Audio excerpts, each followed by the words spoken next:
안녕하세요.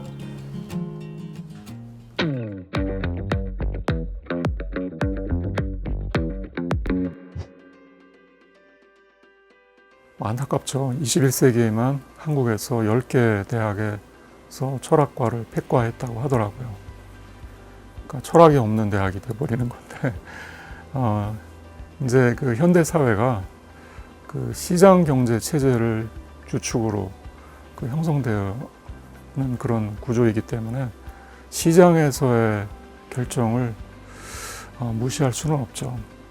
즉, 철학을 폐과한 대학에서의 그 본부 측에서도 그러한 고민과 갈등이 있었을 거라고 생각을 합니다. 그래서 철학을 전공하는 저로서는 안타깝기 그지없지만 이게 사회의 어떤 결정이라면 어쩔 수 없죠. 근데 저는 그럼에도 불구하고 철학은 활로를 모색할 수 있다고 생각을 합니다.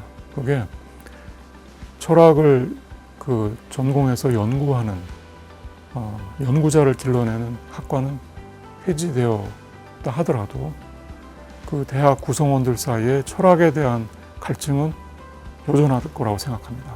혹은 더 커질 수도 있고요. 저는 그러한 갈증을 채워줄 수 있는 방안은 교양학부의 철학 담당 교수님들이 전공의 다양성을 막론하고 대학의 구성원들에게 좋은 철학 강좌를 개설해서 철학을 계속 이어나가는 그러한 노력이 있으면 그게 철학과가 사라진 대학에서 철학의 갈 길이 아닌가 하는 생각이 듭니다.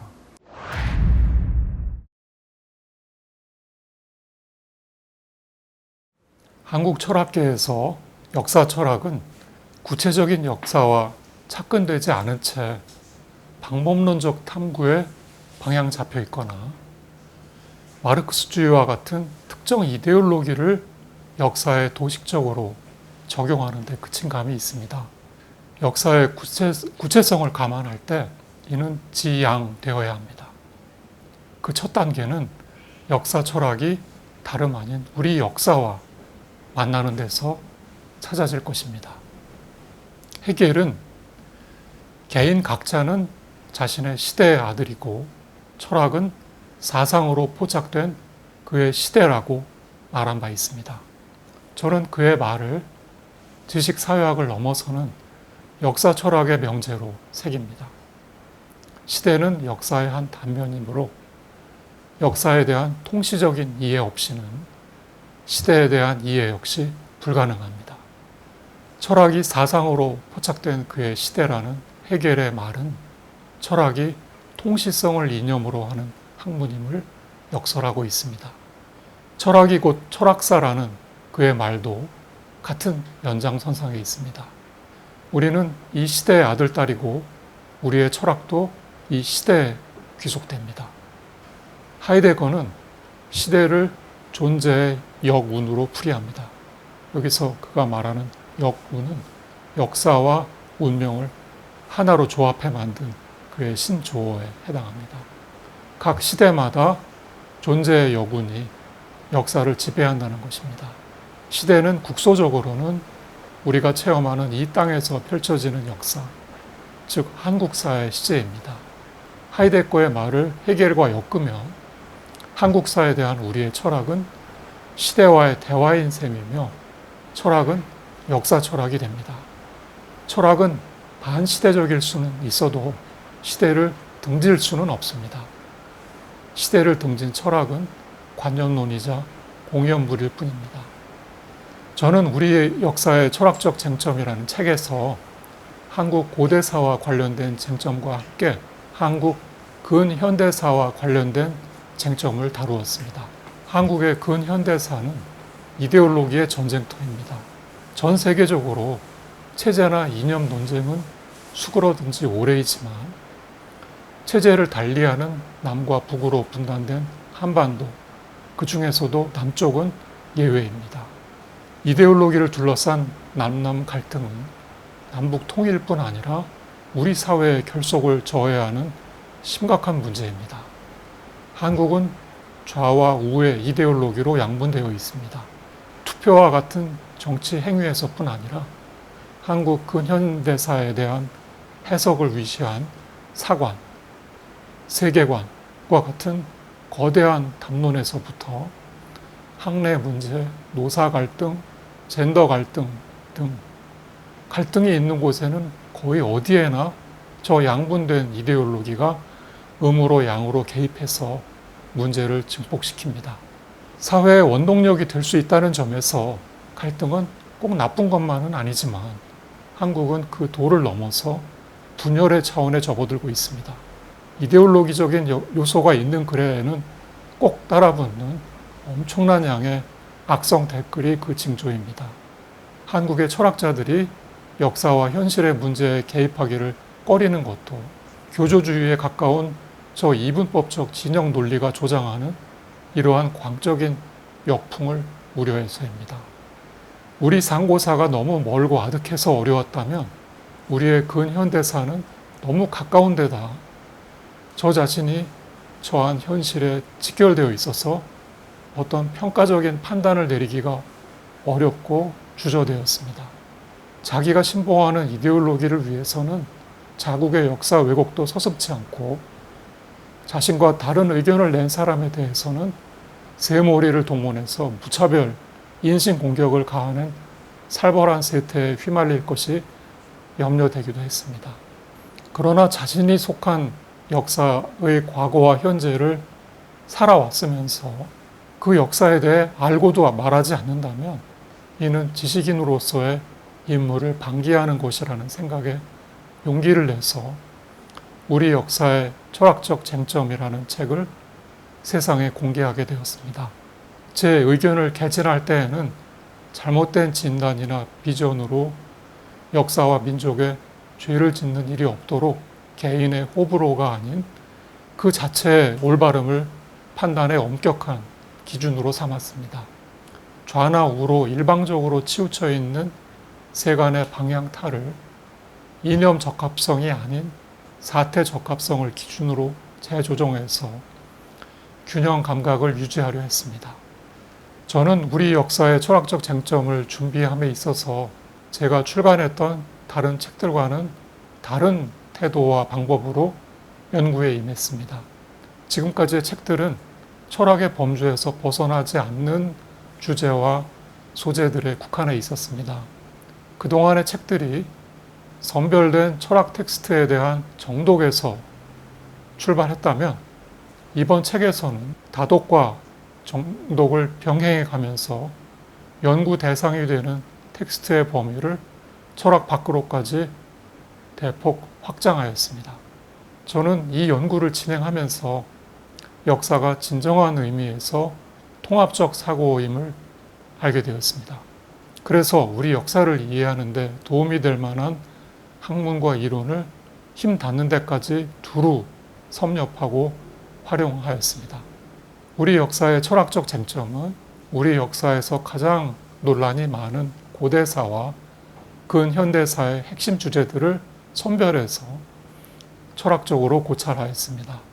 저는 이 책에서 우리 역사에서 철학적으로 반드시 짚고 넘어가야 할 주제들만을 가려 뽑아서 이를 탐구하는 선택과 집중의 잣대로 시간적으로는 고대와 근현대, 공간적으로는 중국, 일본, 북한과의 관계를 주제로 삼았습니다.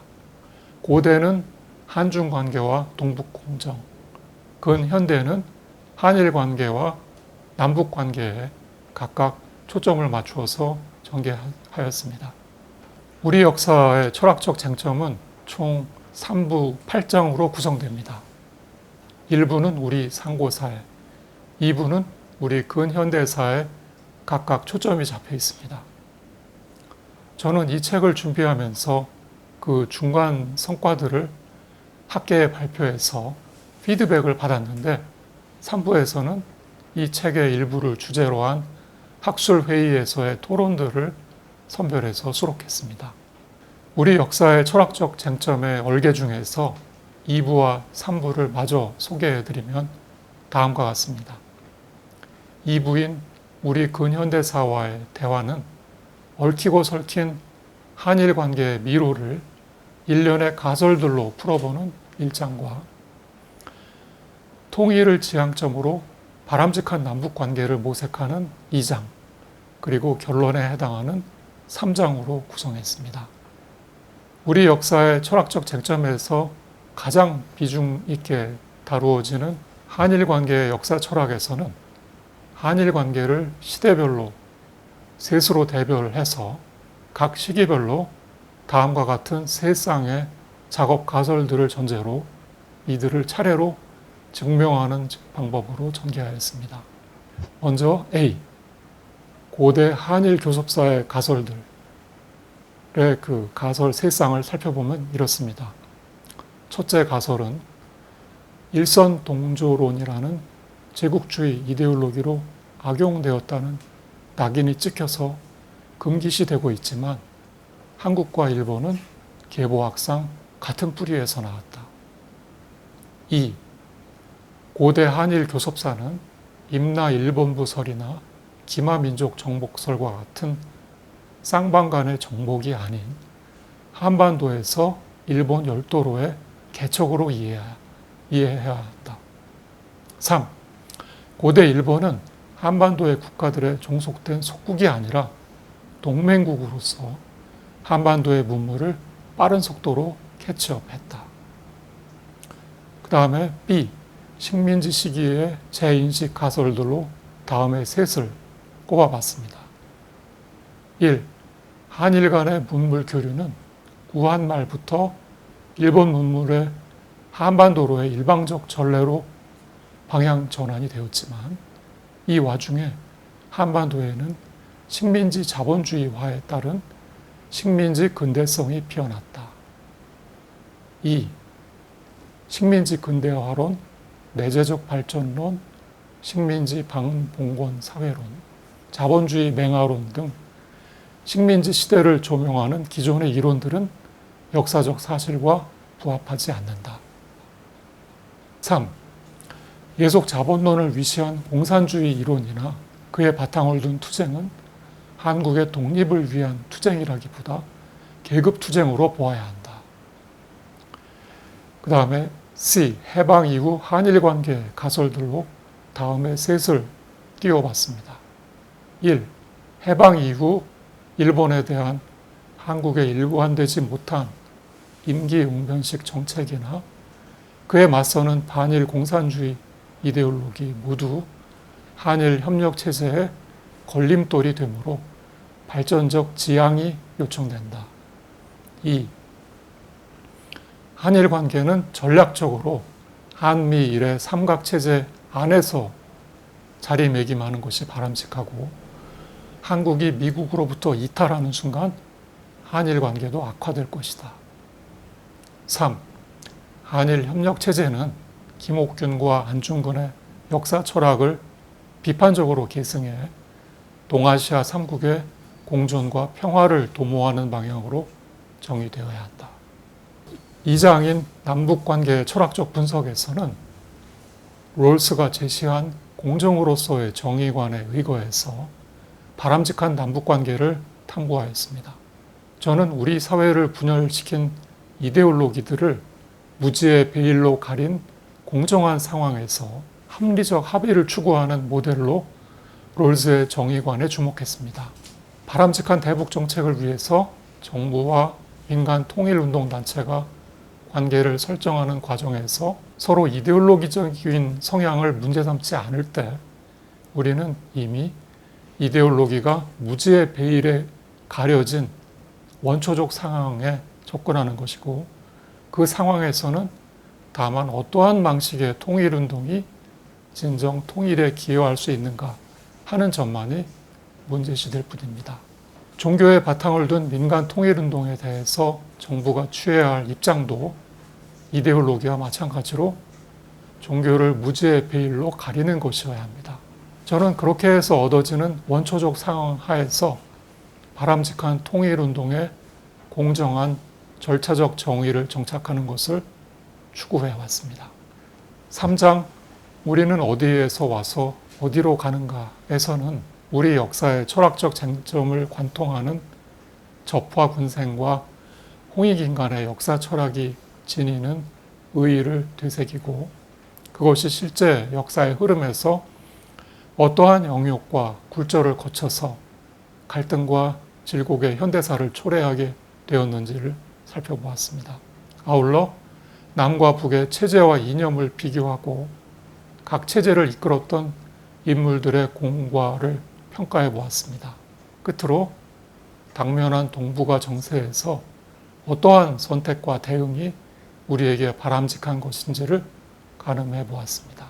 3부 토론에서는 우리 역사의 철학적 쟁점의 몇몇 장을 학술 모임에서 발표해서 주고받은 논평, 담론, 토론을 주제별로 범주화해서 실었습니다. 그 내용은 한중의 역사 인식과 민족 문제, 우리 상고사 연구의 길, 고대 한일 관계의 역사 철학 등 이 책의 중심 주제들을 망라하고 있는데 독자들은 논평과 담론, 토론을 통해서 동시대 학자들과의 학술 교류 현황을 직접 느낄 수 있을 겁니다.